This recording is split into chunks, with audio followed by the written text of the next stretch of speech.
This is Greg Pass with the Americans in Wartime Experience.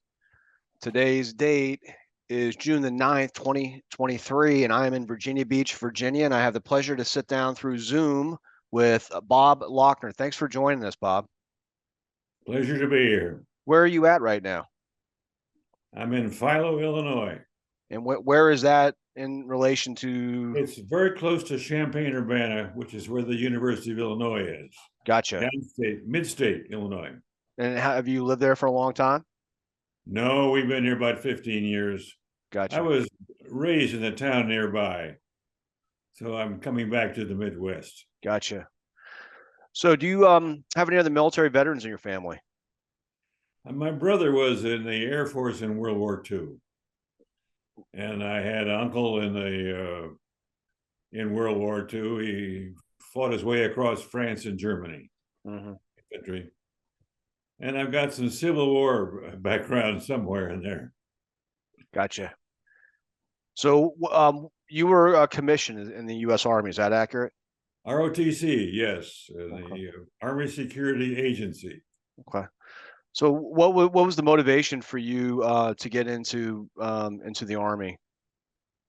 Well, I wanted to finish school, and so I decided to go ahead with advanced ROTC, and then I'd commit to the 2 year service after graduation. 2 year service, was that standard at the time? At the time, we were told that ROTC was a 2 year commitment. Gotcha. And how was ROTC? Did you enjoy that? Yeah, I did. I was a sergeant in the corps that we had at the university, and we would meet once a week to drill and to go to class, a couple of classes if I remember right, but that's been 70 years ago or more. I've forgotten some of it. So when you graduated college, what was the next step? Do you have to go? I went to Fort Devens in Massachusetts with the ASA, which is where the training took place. There were three universities that had ROTC cadets in the Army Security Agency, and they were quite different. MIT, University of Illinois, Texas A&M were the only universities in the country that had ASA ROTC, and that was quite a mix. So tell us a little bit about the Army Security Agency. What exactly is that? Well, I think you would say probably in the Army of World War II, it would have been G2, but it was part of NSA, National Security Administration, basically intelligence work. And Fort Devens is where we got our training. And how long did that last? And what kind of training was that? About 6 months. Oh, that's pretty long. Went through company officer training, and then of course with the training in the ASA activities as well, and all very hush hush. So, as you know certainly better than I do, there's so many different facets to intelligence. What type of training specifically are they giving you there? Are you looking at is it how to gain intelligence? Is it how to decipher intelligence? Is it looking at photographs and deciphering what you're seeing from the air? What kind of intel are we talking about? All of the above. Yeah, it's everything. So once you're done with your training, what was your first assignment? First assignment was we were shipped overseas to and my orders took me to the Pacific. And then when I arrived in Tokyo, where the Pacific headquarters were for the ASA, and at that point, they shipped me on to Korea from there. And I was in Korea for several months, not a long time. And then I got transferred to Japan after that, to the ASA headquarters there. So I'm sorry, how long were you in Korea? Only a few months. I would say 8 months, maybe. Okay, let's talk about that real quick. So, what unit were you assigned to when you were in Korea? Well, I've forgotten the designation of the battalion. It had a number. Fair enough. We were part of the organization that was headquarters were in Seoul. And Seoul was a train wreck at that point. It had been fought over for 4 times, and there wasn't much in Seoul, but just a few houses standing, and that's where headquarters was. Not much there. And then I was shipped up north to near the DMZ, to where the battalion headquarters were. And I stayed with them for about a month, and then I was put into to serve with the detachments. We had detachments that supported the UN divisions. I had 2 detachments, about 25 men each, and we were in support of the 2nd Division and the 3rd Division. And they were, of course, a mixture of various UN's troops. But we lived in tents in the field near the DMZ. So tell us about I always hate to use the word typical in the military because, as you know, there's nothing typical. But what would a typical day be like for you when you were stationed in Korea? Get up early in the morning, and basically, my job was simply to see that the sergeant got his job done, and he was the one that really was operating closer to the men than I was. But I would be checking to see what they were doing, and that would be about it. There wasn't much for me to do, really. So what were the men doing of the platoon? What kind of work are they doing at this point? Well, there's a lot of intelligence work on using radios, and we were tuned in to everybody, and essentially transmitting whatever we learned back to the battalion headquarters, and from there on back to the command center in Seoul. So I'm going to make the assumption you had interpreters embedded in the unit. Were they Americans that spoke foreign language, or did you have locals that were doing that? We had locals. I don't know of any Americans that spoke Korean, or there may have been some, but very few. And how did you work? Did you work well with the South Koreans? Oh yes, right. Yes, everything worked well. Yeah. So you mentioned that at some point in time you were living in tents in the field. Can you describe what your living conditions were like? Well, we had just tents and a cot and a sleeping bag, and we would take our meals with the mess hall to one of the divisions that we were supporting. So we would walk over to wherever the mess hall was with the division. That's where we had our meals, and then back to the tent at night. And we operated 24 hours a day in our activities. So we were on shifts, but my job was just there to see that things went well. And I'd go back occasionally to the battalion headquarters to talk over with them whatever issues we had. I think my son may have told you at one point, when one of my detachments, we put up a basketball bank board and net, and we played basketball to amuse ourselves. But there wasn't much else to do. We're out pretty close to we're right next to the DMZ, and but nothing was happening. We were told that there might be occasional infiltrations, but I can't recall any that were occurring in our area. So it was pretty calm at night, but it was, and in many ways, it was a quiet life. Not much going on. And what year would this been? 54? I was there in 54, yeah. And so can you describe to somebody who might be watching this video later on why we were in Korea, I know you could talk for hours on this, but what was the situation going on in that region at that point? What was the America's posture at that point, 1954? Well, at that point, we had signed the agreement to continue. I forget the word for it, but anyway, we had, what did they call it? An armistice? Armistice, right? We basically were an armistice both sides just kind of holding their breath, hoping nothing was going to break out. And I think it was still fairly tense in the sense that there were prisoners of war on both sides. You may recall that there was a lot of argument about releasing prisoners of war, Koreans, North Koreans who might not want to go back into the North. But of course, there were a lot of Americans that had been captured.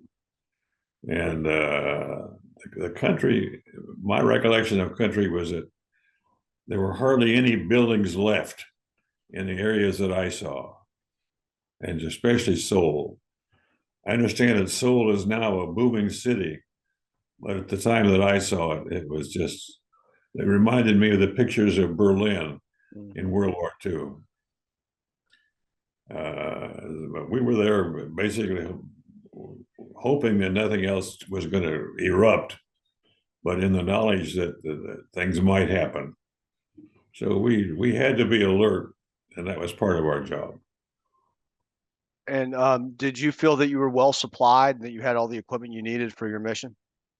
Yes, indeed. Although I joke about it at one point, our mess sergeant must have screwed up, because we ended up with nothing but fruit salad to eat and fruit cocktail. And we had that for breakfast, lunch, and dinner for a period of time, that to the point where it took me a long time after I got back home to ever eat fruit cocktail again. So how old were you at this time? I was 23. And you were a second lieutenant or a first lieutenant? I was a second lieutenant going in. When I came back, when I was moved to Japan, after 6 months there, I became a first lieutenant after the 18-month period, and that was pretty standard. So when you were in Korea at the age of 23, were you married at this time? No, I was not. My girlfriend said she didn't want to marry me and see me take off and go away. So we did not get married till I got back. Gotcha. Well, how did you communicate with your family and your girlfriend when you were overseas in Korea? Well, we were discussing this last night, that she took a trip. She went to work in Egypt for a summer, and I didn't hear from her for the entire summer. And I think Egypt, being what it was at the time, it was difficult for mail to get through. But, well, just I would send letters to my family to and fro, and everything worked well. Did you have an opportunity in the little amount of downtime you had to take in any like USO or any other type of entertainment programs? There was one occasion in Korea where a USO troop came through, and I remember that the men were very excited, not so much about the USO troop as they were about the fact that there were a bunch of nurses that were stationed close in the unit that was having the show. And I do remember that they had great plans. I don't know how they worked out. That's good stuff. That was the only. I don't recall ever seeing anything in Tokyo. Well, what USO wasn't necessary, but in Korea they would have been most welcome. It was pretty dour existence. The climate was not really very nice. Hot in the summer and cold in the winter. My goodness, cold. And but we survived. We were well provided for. How far do you think you were from the DMZ? Oh, I would think less than a mile. Oh, wow. Yeah, less than a mile if I remember right. But it's been a while since yeah. Or you're telling me how you could see the locomotive? Yeah, you could see in North Korea without binoculars, you could see. And I remember I think we were near a town in North Korea named Chorwan. That's the only name I can recall from Korea, was Chorwan in Seoul. And the thing that I remember looking at in North Korea was the wreckage of a locomotive. train obviously had been hit and was on its side. But it was hilly terrain, and we were driving at night with just this almost no lights whatsoever on these mountain roads. I would go occasionally back to battalion headquarters to play poker at night. So, and I do recall driving. I had my own little Jeep, and I remember driving over those mountain roads at night, hoping that nobody was coming the other way, because we weren't going to see each other until too late. But that was about my only recreation, was doing that. So the DMV at that point in time, DMZ, excuse me, at that point in time, was there actual physical barriers like where you were? Was it something as simple as concertina wire, or was it just they were on our side and their side, we're on our side, and there's nothing in between? Nothing in between, as I recall. I don't remember any kind of physical. My memory is not that best, but I would guess that we were within a mile of the DMZ. Who knows? It might have been further back. I never had occasion to go into North Korea. I think it could have been done, but you certainly taken a risk in your hands to do it. So I didn't do it. Life at the battalion headquarters, where I was stationed for a while, there wasn't much else to do but if you're officer of the day, you had the usual activities. But apart from that, there wasn't much. But we felt like we had to be on alert. That's what I do remember. And if you were the officer of the day and you were making the rounds at night, talking, and you wanted the sentries to sing out, so you knew who was there, and they wanted to know who you were too. With that. So at some point in time, you get orders to leave, and you went to Japan from Korea, or? Transferred to, much to my amazement, I was told that I was being transferred to Japan, and I learned later on that I think because I had been, maybe nobody ever told me this, but I had been involved with my detachments in sports activities, and we played basketball, other sports, and I think they were looking for somebody at the post in Tokyo. The post in Tokyo that I was assigned to was a combination of the Army Security Agency and the CIA. We were barracked together, and when I was arrived in Tokyo, I was told that one of my jobs would be to help with the post football team. I was an assistant coach on the football team, which was news to me. So I accepted that. I got out of work every afternoon to go work with the football team, and I'll describe that to you. In the Pacific, there were all these different units: the Army, the Navy, the Air Force, the Marines. They all had football teams, and there was a competition between the generals and admirals. I'm convinced that they wanted to have the best team, so they would bring their pro football players that were in the service and the college players, and bring them all together at one location and form a football team. We, in our location, we didn't have any of those. We had high school players. And just as an aside, we played the first 3 games that we played, we got massacred, to the point where our commanding general, or whoever it was, decided that was it. So our season was finished.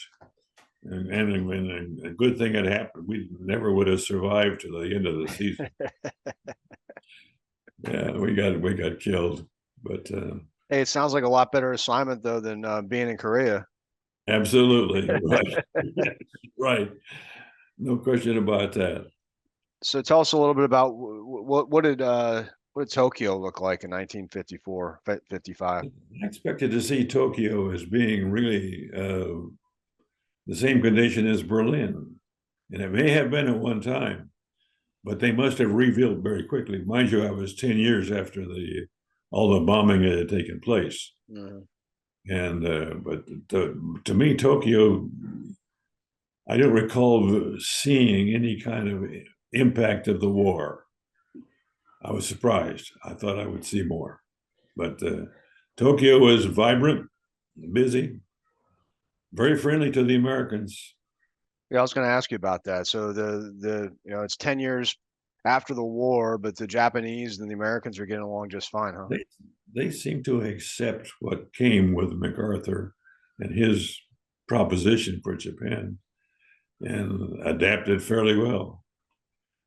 One of the things I do remember about Japanese American relations was going to a movie. It was a World War II movie about the Navy, naval activities in World War II. This has always stuck in my mind. And every time an American ship was sunk, the Japanese in the audience would applaud. And every time a Japanese ship went down, you'd hear Americans shouting. But that was the end of it. I mean, we outside the theater, there was no battle going on. But it just kind of amused me. There were still some feelings about the war. But the Japanese seemed to have taken to the ideas that we were promulgating very well. And how long are you in Japan? Oh, not quite a year, maybe 9-10 months, something like that. The colonel in our outfit called me up in about January, February, and asked me if I would like to stay in as a regular officer in the regular army, because I was basically ROTC, and my commitment was to be in the reserve if necessary. But I told him that I really did not want to do that. I had other ideas for a career. And so I think when they heard that they shortened my tour of duties to save money. That's all I can figure. And I went home about 3 months earlier than I expected. Gotcha. So with mustered out in New Jersey. So what kind of work were you doing in Japan? Were you doing something similar? Right, it was intelligence work. We were busy intercepting signals of various kinds. Mm-hmm. And I was working in Tokyo to do that. But it was all very hush hush. I don't know. I suspect it's all been divulged by now, but we were warned never to talk about it. Mm-hmm. So I never have told my family what I was doing, exactly what I was doing. Mm-hmm. But so tell us a little bit about your homecoming. You said you went from Japan to Jersey? Came back to my point of origin at that time was with my parents on Long Island. So I went, and that was, and I think it was Camp Kilmer where I was mustered out. I believe that was the closest place I could go to. And I was mustered out there in New Jersey. And then I had an obligation to be in the reserve if called up, but I was never called up after that. So you said something about you had different plans for a career briefly. What kind of career did you have in the Well, at the time when I went, I thought I was going to be a school teacher. But when I got over there, I decided that I kind of liked the international life, the living abroad. And I thought then I would look to go to the State Department. And I had in mind a career with the State Department. And but that got changed as well, and I ended up working for an oil company internationally. And it was a good move. Let me ask you this: your time in your military service, how do you think that helped you, if it did at all? Oh, I thought that was a big help to my career. I had experience in handling men, the units, being responsible as the officer in charge in the field. And I thought it was a great experience, frankly. You know, no, I have no regrets at all about my Army service. I thought it was a great opportunity, and if I say I enjoyed it, I can't think of anything that I found I didn't like particularly. It was an interesting 2 years, and it certainly helped me in my career. The fact that I had that experience. If you had a young man or a young woman come up to you and said they were interested in becoming commissioned in the Army, what advice would you give them on how to have a successful career? I would tell them do it. I would tell them do it. I think the opportunities that come with that, the experience is difficult to get to find elsewhere, and the training and the discipline. You have to learn to get up early. When that bugle blows, you're out. But no, I thought it was a positive experience. I had not anticipated that it would be. I was not an enthusiastic entry into the ROTC. It was not my choice. But if I wanted to finish university, I had to do that because I would have been exempt as long as I was in ROTC. So I went in with, I would say, I wasn't all that enthusiastic about the military. But by the time I came out, I felt much differently about it. And I would say it was a great thing to have in your background. When you think about your time in the military, are there any particular memories or incidents that stand out in your mind? Oh, I was trying to think back what it was. No, I really can't. I can't say that I had anything really very exciting that went on. You know, I was lucky, I suppose, in that sense, that nothing really untoward took occasion. I had a chance to see a bit of Korea in the time that I was there. I didn't see much of Japan. I did some sightseeing, but not much. And when I look back on it, if I have any, I don't have many exciting stories to tell my kids. It didn't work out that way. Well, that's a good thing, though, isn't it? Yeah, I guess so. But right. But when I look back on it, I think of the 2 years, almost 2 years, as being a good portion of my life, a good happening. Well, you mentioned your children, and the last question I have for you deals with your family. So right now we're videotaping this, obviously, and in a couple of months you're going to receive a copy of your video, Oh, and you're also going to receive information on how you could submit your story to the Library of Congress Veterans History Project in Washington, D.C. Theoretically, that video will be available for viewing for the next couple hundred years, and one of your great grandkids might stumble upon it. What would you want them to know about your service to your country? wow. Well, I felt it was my obligation to serve. I was convinced of that when I went in. I understood that it was something that I agreed to do and I should do, and I'm happy that I did it. And I don't have any really exciting stories to tell, but at the time when I was in Korea, looking back on it, it was a time that could have been much more disastrous. There was always that possibility, and we lived with that as a possibility. But I would encourage anybody who was in a similar situation. It was a good experience. Well, on behalf of the Americans in Wartime Experience, I thank you for spending some time with us this evening. And more importantly, I thank you for your service. I thank you.